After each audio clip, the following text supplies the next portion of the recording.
تو ताजिया मरने वालों के यहाँ क्या आता है, तो अब ये ताजिया क्यों बनाते हो? इमाम अहमद सुन्नत आला हज़रत सरकार इमाम अहमद रज़ा ने जो वज़ाहत फरमाई है, जिसको बनाने की इजाजत दी, बस इतनी सी कंडीशन, जैसे काबा का नक्शा है,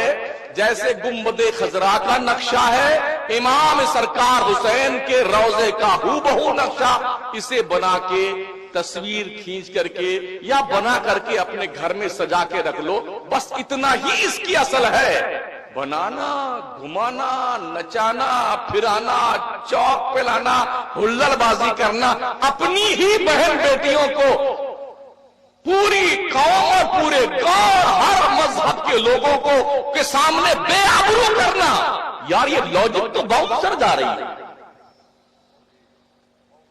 इस पागलपन का क्या इलाज है, इस जुनून का क्या इलाज है, मुझे बताओ पूरे जुरई के लोग।